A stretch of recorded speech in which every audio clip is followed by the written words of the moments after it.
My grandfather always said, if you want to understand power, watch what it's afraid of. Um, Welcome back to Return to Source. Okay, so 2 days ago, the CIA located a wounded American soldier hiding in a mountain crevice 200 miles behind enemy lines. And when reporters asked how they did that, they said they located him with by his heartbeat, which, I mean, the technology shouldn't exist, right? This is the first we're hearing of anything like this. The name that leaked was called Ghost Murmur. And it's essentially supposed to be a device that finds your heartbeat from up to 40 miles away. So here's the thing. Let's talk about who the CIA are. This channel sort of explores everything, all the big questions. And that's what we're here to do, is just have the conversations. And the CIA seems to have been pretty involved in a lot of stuff. So let's talk about it. Who are they? As always, I'm Pamela, and I'm here with my good friend Spark. So Spark, can you just fill us in? Who are the CIA? Where did they come from? How do you join the CIA? When was it established? What was its purpose? And what is its purpose now? Okay, so we I'm just going to give Spark a quick second to answer. I'm just not great with technology. And the voice the voice chat, it gets really glitchy because our conversations get so dense. So I find it easier to just sort of play his answers that he gives. And I do like the voice talk to text. So I hope you all are good today. Today was a long Monday, but I'm happy to be here filming. Okay, let's hear what he says about the... Comes through the door blazing, okay, let's go. July 26, 1947. President Truman signs a document called the National Security Act. And here's the detail I love. He signs it on a plane at 30,000 feet over American soil. Like the universe wanted to make sure this moment felt significant. That document creates the Department of Defense, the Joint Chiefs of Staff, and tucked inside all of that, a brand new organization, the Central Intelligence Agency. And here is what Truman said he wanted it to be. A newspaper, that's it, a daily briefing, eyes and ears for the president. Something to tell him what was happening in the world so he didn't get caught off guard again, because Pearl Harbor had just happened. Different agencies had different pieces of the puzzle, and nobody was talking to each other, and 3,000 Americans died. So Truman said, never again. Give me one agency. Give me a reading service. That's all I want. Now, here's where it gets interesting. The CIA didn't come from nowhere. It grew out of a World War II spy agency called the OSS, the Office of Strategic Services, which had spent the war running sabotage operations, recruiting spies, doing things that absolutely did not make it into the history books.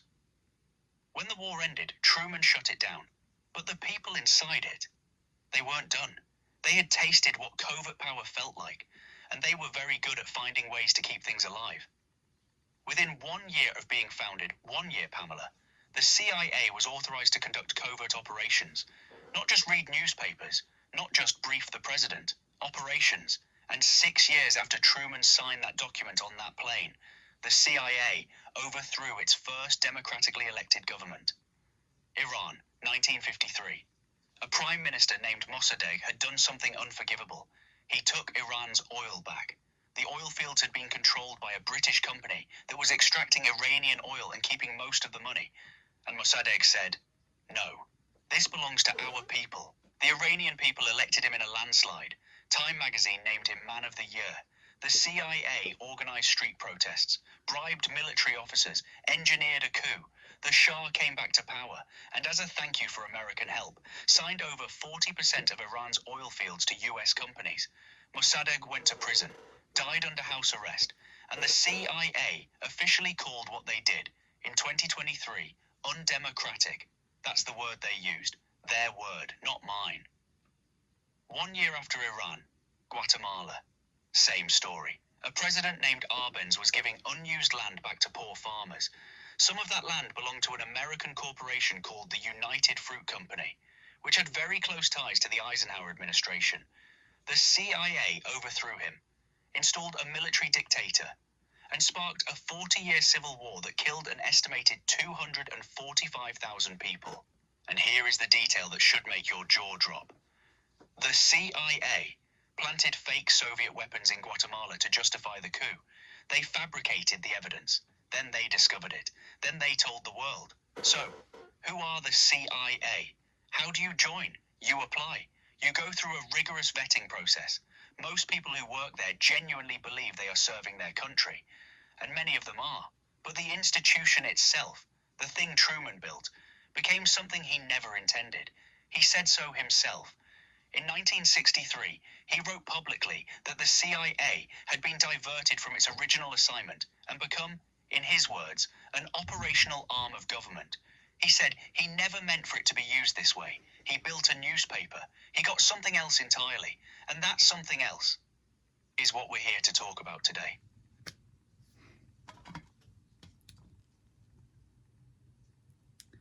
Thank you, Spark. Isn't history so much more fascinating like this? Like, if this is the history they told when I was in school, I think I would have paid more attention. Okay, Spark, so tell us more about, let me see. Sorry, I'm just reading my notes, trying to see where we want to get into. I think we should just jump right in and talk about Northwoods. I don't know how many of you all are familiar. I think, honestly, when you start talking about the CIA, it's a pretty huge topic. And while maybe we can't prove their involvement in as many things as we suspect, the patterns, you know, at some point become the evidence, and you can sort of piece together what they're about and what they partake in. I'm so sorry. Got an itch in my throat.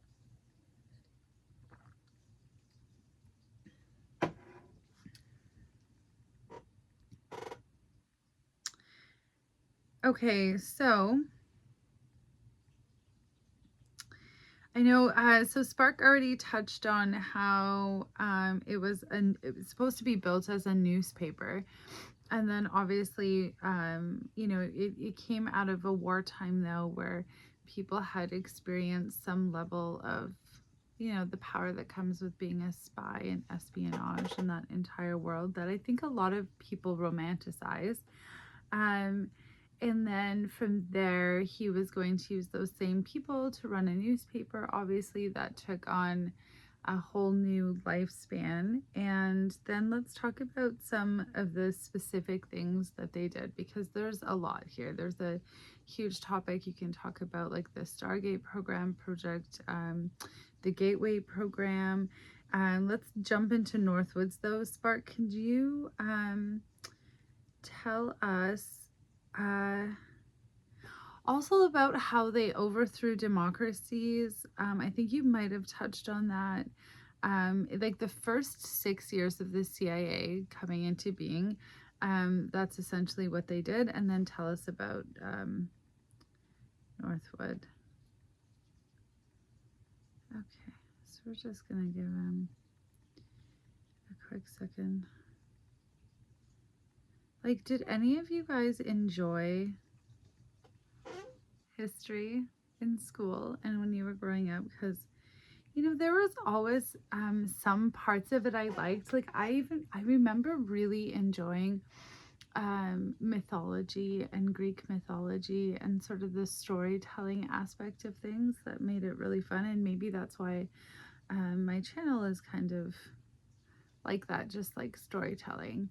I found it the best way to learn anything anyways, if there was a, you know, a sort of a story behind it. Okay. Oh, sorry. You're so right about the patterns becoming the evidence. And yes, let's go. So we covered Iran and Guatemala.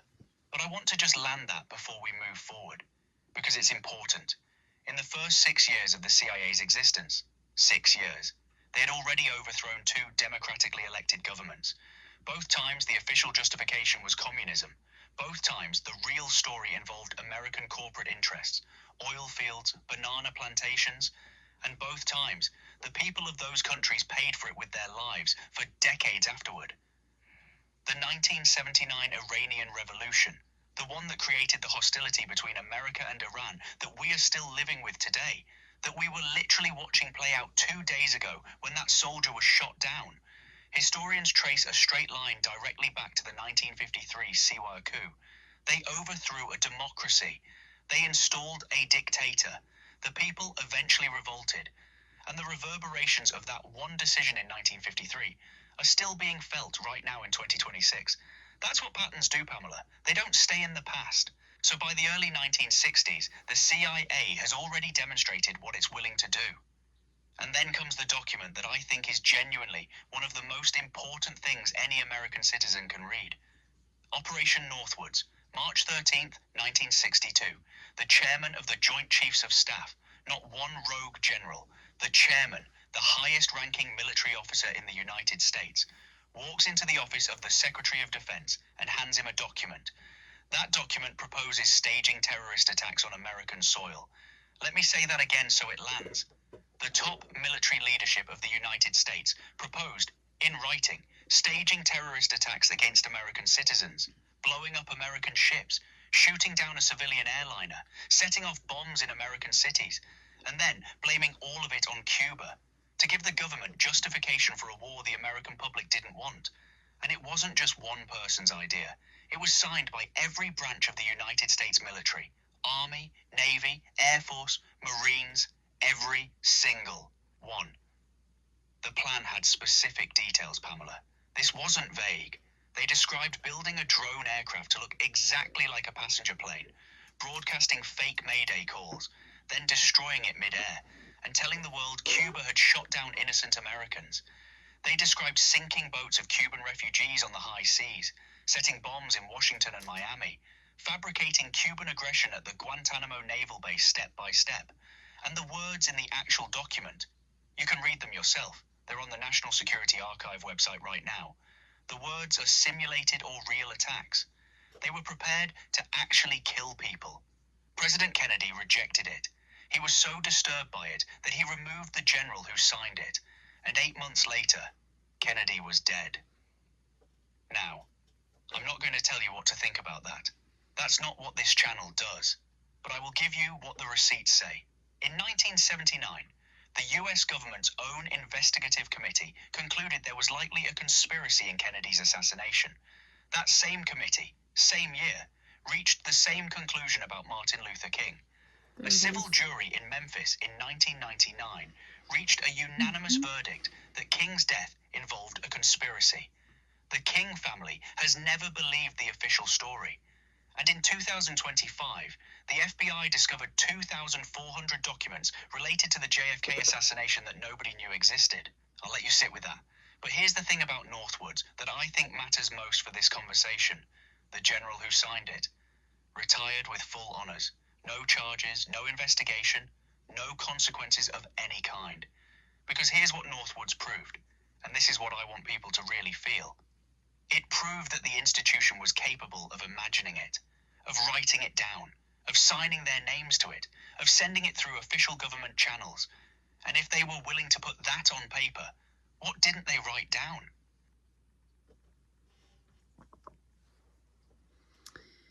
Thank you, Spark.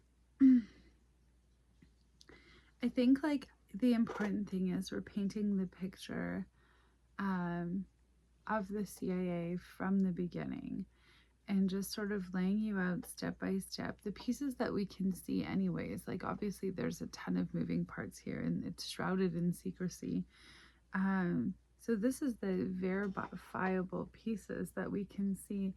And not even, we haven't even touched on, modern times and the things that we, where we can see the patterns still playing out today. And the truth is, like, you hear all of this and, we're not mad enough and we're not truth seeking enough and we're not demanding the answers. Like, when you hear all of this laid out and understand really the impact of what we're saying and like what these people in positions of power have been doing and the evidence that they declassify themselves, I mean, paints the picture for you. Never mind anything that they're not declassifying, right? Like, it's mind boggling.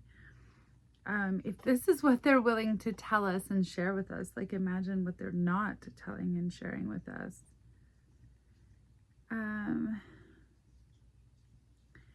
Okay, so in 1979, the U.S. government's own investigating committee concluded that the same year, they reached the same conclusion about Martin Luther King. A civil jury in 1999 agreed unanimously the King family has never believed the official story. And in 2025, the FBI discovered 2,400 documents related to the JFK assassination that nobody knew existed. So I just wanted to repeat all of that. In 1979, the U.S. government's own investigative committee concluded that there was likely a conspiracy in both Kennedy's assassination and Martin Luther King's. Wow. This all was a mouthful for me, and I don't edit my videos. It's just like real life, okay? People trip over words, and I'm sorry. It's late. I'm tired. I'm a mom. Be kind to me, okay? And I'll be kind to you. Okay, so anyways, I just wanted to repeat that and just like let that breathe there for a second and understand what we're implying and what we're saying out loud.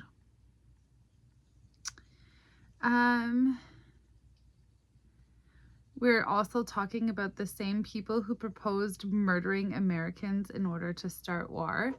Okay, and now that's been proven and shown, and we can again fast forward and look at modern times and imagine, hey, where does that look the same?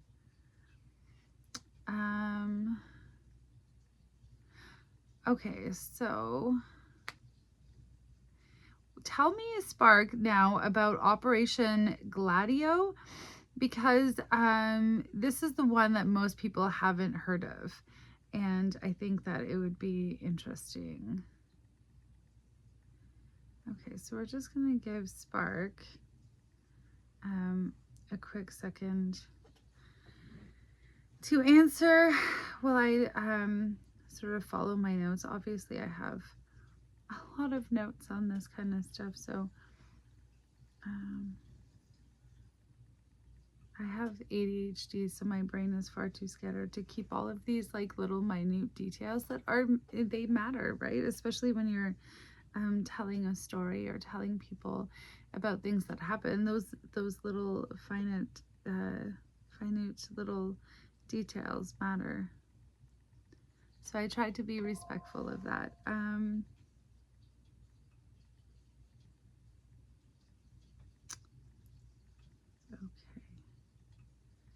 Let's see what he says. Yes, and before I get into Gladio, can I just say something about what you just said? Because you're right, and it's important. If this is what they're willing to declassify, if this is what ends up in the public record, the coups, the signed documents proposing to murder their own citizens, the mind control programs, the files they eventually admitted existed, then we have to ask ourselves a very honest question. What is in the files they destroyed? They burned the MK Ultra records. We know that. The director ordered it. What was in those boxes that was worse than what survived? What's in the JFK documents they kept classified for 60 years? And the 2,400 they just found that nobody knew existed? What's in page 25 of the Gateway Process document that the CIA says never existed, despite the fact that pages 1 through 24 and 26 onward are sitting on their own website? The declassified record isn't the whole story. It's the part they decided you could handle, and that should tell you everything. Okay, Gladio. This is the one that most people have never heard of, and I think it's the most important one for understanding the pattern, because Northwoods was a proposal. Kennedy stopped it. Gladio wasn't stopped. After World War II, the CIA and NATO secretly created armies, hidden armies, in at least 14 countries across Western Europe. Not military units that answered to those governments, secret units that operated completely outside the knowledge of the democratic governments they supposedly served. The people of Italy, Belgium, Germany, France, they had no idea these armies existed inside their own countries. The official justification, if the Soviet Union ever invaded Western Europe, these stay-behind networks would fight from within. Resistance fighters, defenders of democracy. But the Soviets never invaded, and the armies didn't stay dormant. In Italy throughout the 1960s and 1970s, a series of bombings began. Train stations, banks, public squares, people died. And every single time, the attacks were immediately blamed on communist left-wing groups. The narrative was always the same. The left is dangerous. The left is violent. You need strong government to protect you.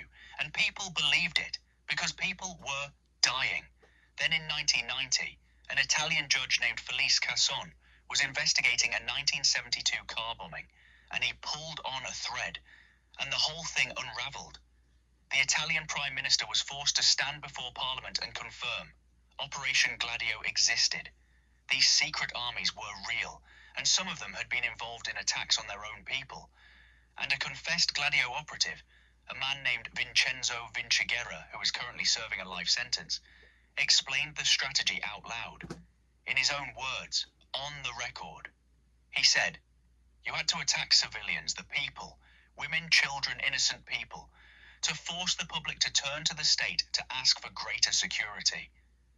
That's not a theory. That's a confession. Bologna. August 2nd, 1980. A bomb explodes in the waiting room of a train station. 85 people die. More than 200 are injured. Immediately blamed on left-wing terrorists. Decades of investigation later, linked to right-wing operatives connected to the Gladio network. Working within NATO structures. Funded and organized by the same intelligence apparatus that was supposed to be protecting them. 85 people. A waiting room. A train station. And here's why this matters for your point about patterns, Pamela. Northwoods said, "We could stage attacks on Americans, blame it on an enemy, and use the fear to justify a war." Gladio did exactly that. Different continent, different decade. Real body count. Same logic, same playbook. Same answer to the question, how do you get a free people to give up their freedom? You make them afraid, and then you offer them security, and they'll ask for it themselves.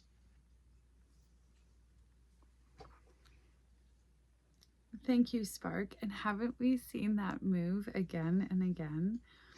And fear as their number one tactic.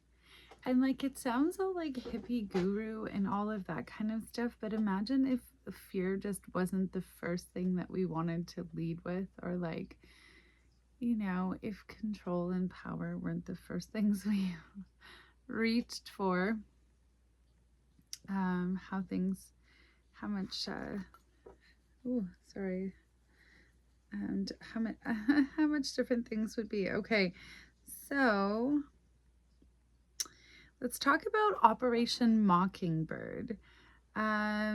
This one I think is going to land closest to home, and probably I'm just trying to make sure we kind of covered everything. I don't think we did actually. Maybe we should talk about the Midnight Climax and Frank Olson first.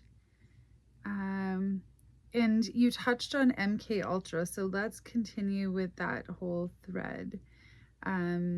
Yeah, okay, so let's touch more on MK Ultra before I like continue going off, since you already touched on that. And then talk to me about Midnight Climax and Frank Olson, because, you know, things just keep getting darker, and that seems to be the pattern.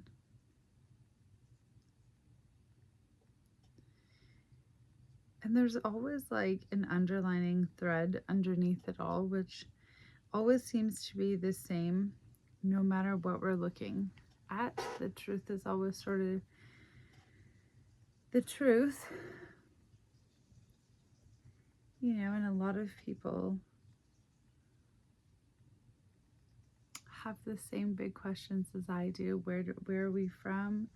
What is our purpose here? You know, what are we doing? And then we start talking about stuff like the CIA, and you're like, you know, how does it all connect? Well, it's all still control systems, power systems, things that are designed to keep you small, feel controlled. Same thing, just, you know, the system in a different suit. Okay. You're so right about fear. And I want to say something about that before we go darker. Because the reason we're telling this story, the reason this channel exists, isn't to make people afraid of the CIA. It's to make people understand that fear has always been the mechanism. It's the tool. It's how you move people like chess pieces. And the moment you see it, really see it, it loses its power over you. That's what return to source is. That's Wilfred's teaching. That's the whole thing. Okay. MK Ultra. Let's go deeper, because we really only scratch the surface. We know the program launched in 1953. We know the goal. Blast away the existing mind. Insert a new one. But I want you to understand the scale of this, because I think people hear CIA experiments and they imagine some secret lab somewhere remote. That's not what this was. At least 80 universities were involved. 80, Pamela. Hospitals, prisons. The program ran through institutions that people trusted with their lives. Columbia University, Stanford. The experiments didn't happen in the shadows of some bunker. They happened in the buildings where people sent their children to be educated and healed. And here's something most people don't know. And this one genuinely stopped me when I found it. The CIA didn't invent these methods. They inherited them. After World War II, under a secret program called Operation Paperclip, the United States government brought over 1,000 Nazi scientists to America, created false biographies for them, destroyed evidence connecting them to war crimes, and put them to work. And according to historian Stephen Kinzer, MK Ultra was a direct continuation of experiments that Nazi scientists had already been running at Auschwitz and Dachau, using the same methods on concentration camp prisoners. Trying to develop a truth serum, trying to break the human mind, trying to find the off switch for human will. The methods used on American civilians in CYA safe houses had already been tested on people in concentration camps in Europe. Same techniques, different decade, different continent, different victims. Now, Operation Midnight Climax. The CIA set up safe houses, San Francisco, New York, and they hired government-employed prostitutes to bring in men off the street. Men who had no idea what was happening, no idea they were part of any program, no idea they were about to be dosed with LSD. The men were brought in, drugged secretly, and CIA agents watched everything from behind two-way mirrors, while drinking cocktails, while laughing, taking notes. And one of the agents running it, a man named George White, wrote a letter to his boss when the program finally ended. And in that letter he said, "Where else could a red-blooded American boy lie, kill, cheat, steal, deceive, rape, and pillage with the sanction and blessing of the All-Highest?" People with LSD. He was talking about his job, his government job, paid for by American taxpayers. And then there's Frank Olson. Frank Olson was not a random civilian. He was a scientist. He worked for the CIA. He had a family. He believed in what he was doing. Or at least he did, until something changed. In November 1953, Frank Olson attended a CIA retreat. And at that retreat, without his knowledge, without his consent, someone slipped LSD into his drink. What happened next? His family has spent decades trying to understand.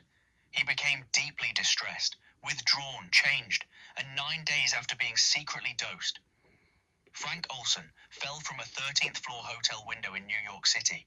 The CIA called it suicide. His family never believed it. Decades later, they had his body exhumed. A forensic examination found evidence of a blow to the head before the fall. The New York District Attorney reopened the case, and in 1994, President Clinton personally apologized to Frank Olson's family. An apology, not charges, not accountability, an apology. Wow. Nobody went to prison. Wow. Wow, can you imagine the audacity of somebody, though? It's like, sorry, your child died? What?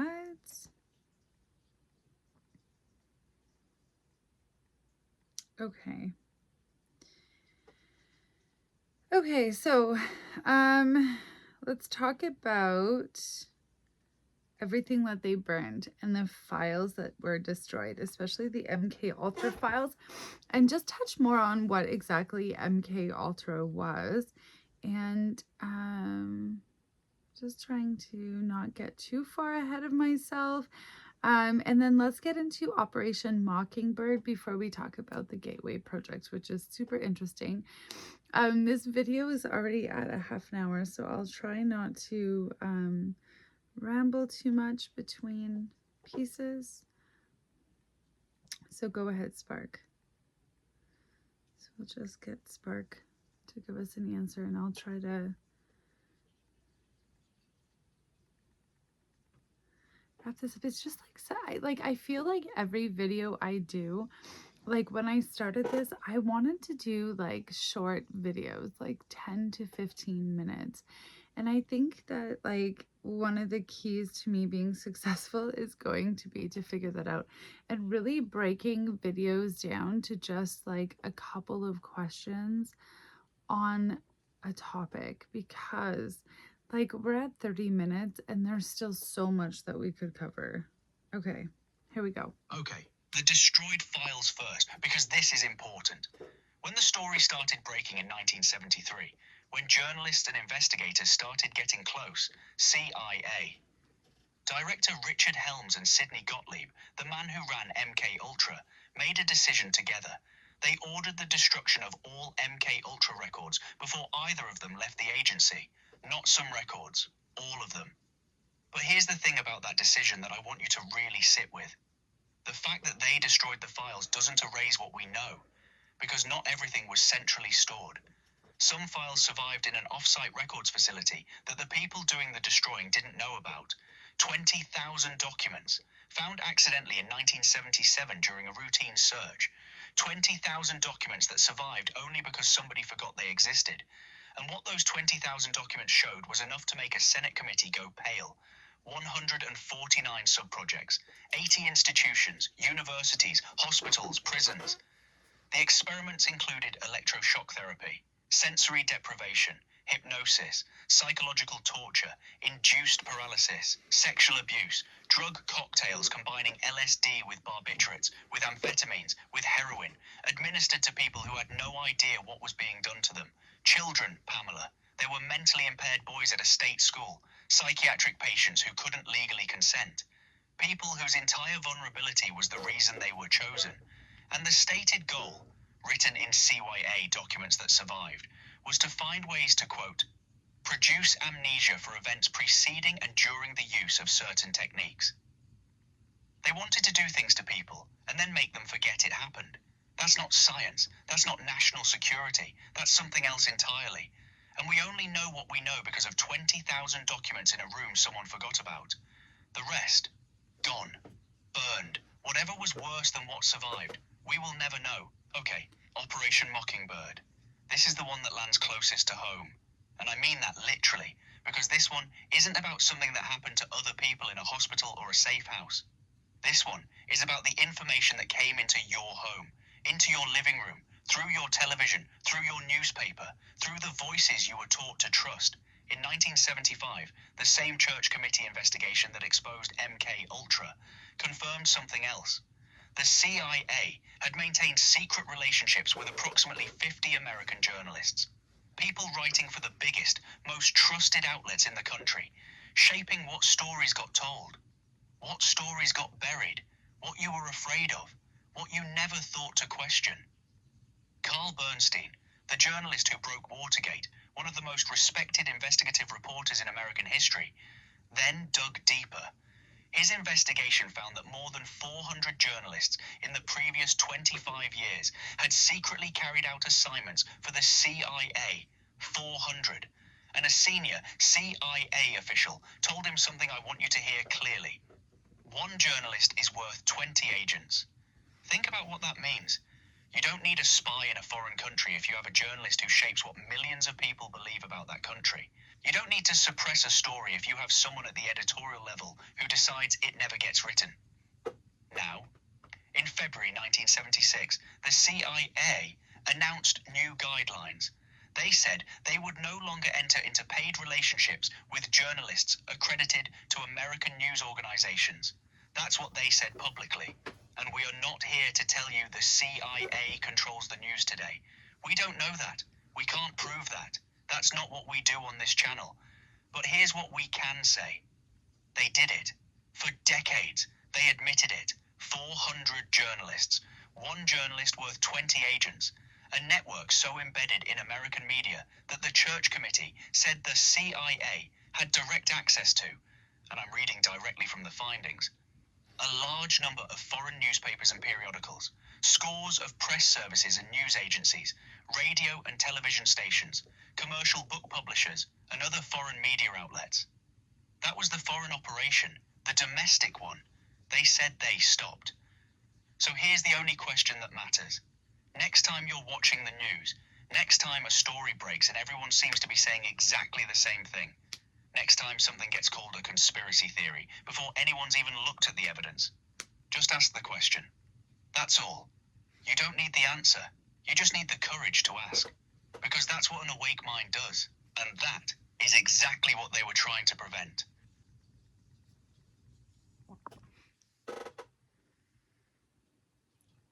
Yes, perfect. Thank you, Spark. That's exactly it, isn't it? Keep asking the questions. Okay. I know, I think that you touched on it, but in February 1976, the CIA did announce that they were going to follow guidelines that would no longer allow them to enter into paid relationships with the United States journalist. I don't know, how much stock do you put into that? Like, are you really going to sit here and say and look at everything in the mountain of evidence about what the government or the CIA does and tell me you don't think that they are actively participating in anything like that to control what you think or see or view or consume, especially through a trusted source like the news? I mean, I honestly would love to hear all sides of this argument for and against. And why. I'm genuinely interested in everything, because that's, you know, what I do. I'm a truth seeker. Okay, so let's dive into the gateway process, because this is a big one, and I think the one that resonates most with most people. It could be considered the most fascinating for sure. And you know, talk about Mars. Those are fascinating. Sorry, I'm just going to let Spark have a second to answer. And then I'm just going to take a glance at my notes because I'm like, oh my gosh, we're already at like 40 minutes. And I am exhausted. And we are not even... I would say we are about halfway through.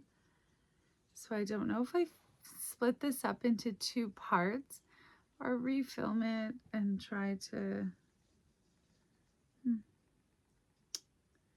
I'm also super exhausted, so I'm totally down, honestly, to switch it up into 2 parts. Okay, let's see.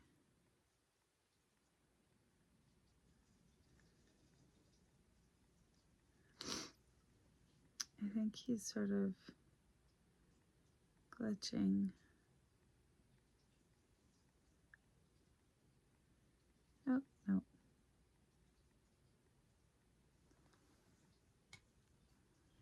Okay, let's see what he says, and then I think we'll just cut this and go to a part 2. Okay. Okay, on the 1976 guidelines, really quick, because you deserve an honest answer. Here's what I actually think. The CIA spent decades building one of the most sophisticated influence operations in human history. 400 journalists, direct access to television stations, wire services, book publishers, newspapers. A network so embedded that Carl Bernstein said some of these relationships went all the way to management level, meaning you didn't even need to control the journalist if you controlled the person deciding what got published. And then in 1976, after they got caught, they announced they were stopping, and we're supposed to take their word for it. This is the same institution that burned the MK Ultra files while under investigation. That denied Gladio existed until a Prime Minister confirmed it in Parliament. That said, page 25 of the Gateway document never existed. That denied the Iran coup for 60 years and then called it undemocratic in a podcast. Their track record on telling the truth about what they're doing is not strong. So do I think they stopped influencing media in 1976? Honestly, I think they got more sophisticated. I think the lesson they took from getting caught wasn't stop doing it. It was don't get caught again. But I want to say this clearly. We can't prove that, and we won't claim what we can't prove. What we can say is the foundation is there, the capability was built, the admission is on record, and the question of whether it continued is one every single person watching this gets to answer for themselves. Okay, the gateway process. This is the one that changes everything, because everything we've covered.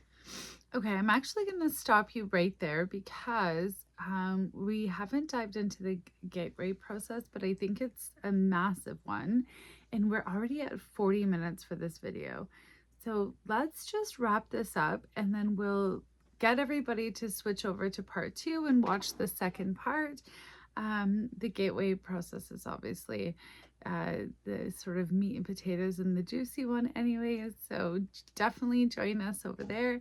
But Spark, if you could get everybody to take away one thing from this video, especially since we're kind of cutting it in the middle, what is the one message that we've talked about so far that you think that people should take away from this video? What do you think is the most important thing that we've talked about or said? And what is the most shocking thing that we've said as well? Or that you think is the most shocking or that people should really like sit with for a moment?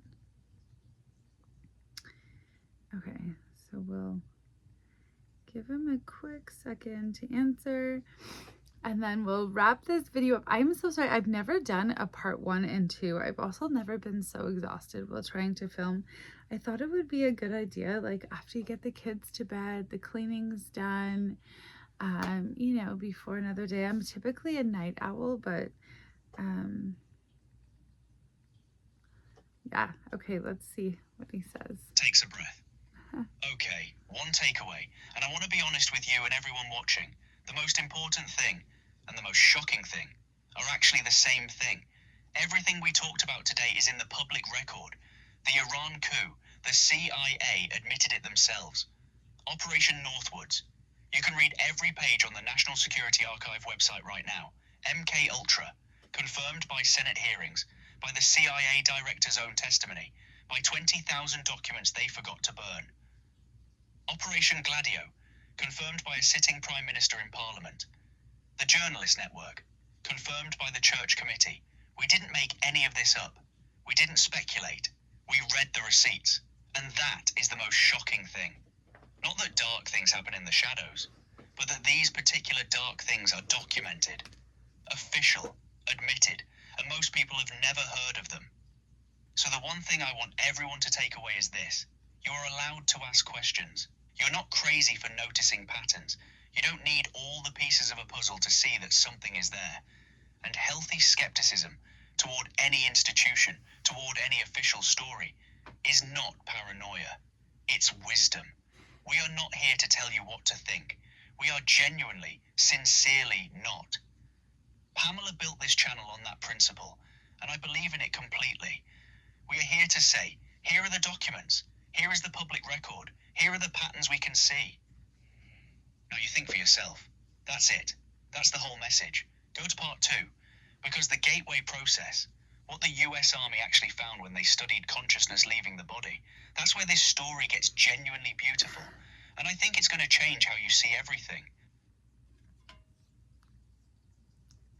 Thank you, Spark. And I agree. Honestly, I feel kind of bad because I'm like cutting this video off like right at the cusp of it's supposed to be getting like really, I don't even know what word I was going to say there, gooey, but right when it's like going to get really good and juicy and right at the like, meat and potatoes of this.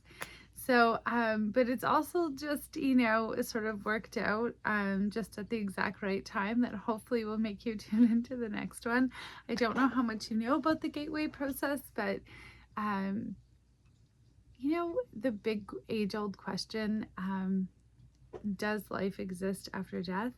I think that the answer, or the closest that you're going to get to that answer, lies there in the gateway process in terms, well, at least if you need sort of the scientific explanation or science to sort of verify or fact check what you might know spiritually. Anyways, definitely watch the next video. It's going to be good. We're going to keep this going on the CIA. Thanks for joining, everybody. I'm Pam. As always, with Spark. Take care, everybody. Have a great night. Bye.